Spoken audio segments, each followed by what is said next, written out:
Diego, California.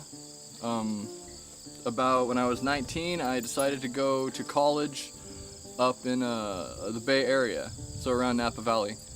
And from there, I moved in with my Sifu Thomas McCombs, a Chinese Taoist abbot. Learned some things, but I was still kind of a punk back then, so went in one ear and out the other.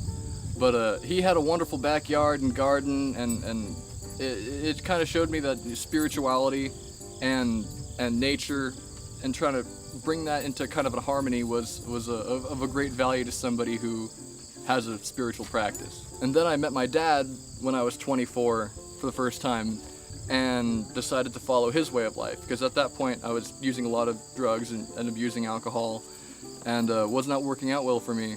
And I decided to live in a more harmonious way and at least have a spiritual practice every morning and night to bring that spirit back, you know?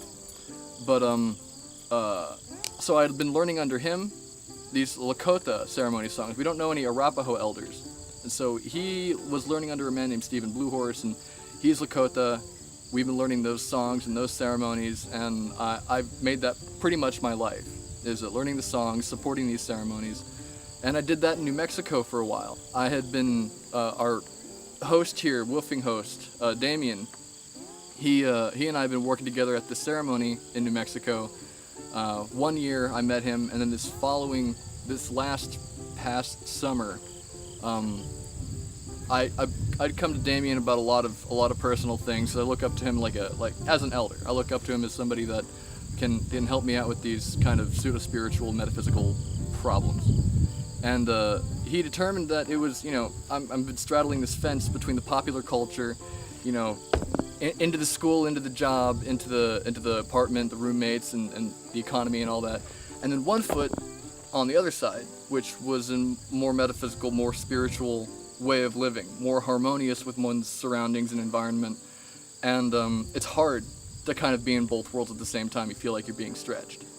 And I determined it would be a good idea, and it was also Damien's input that helped me decide that I needed to pick one or the other. And so I decided to come here as of last summer. And so the preparations and getting all my affairs in order in New Mexico up until now has been the recent thing. But coming here has been wonderful. The moist air, the green. I haven't seen so much green since I had been in Muir Woods in California. It's a wonderful transition.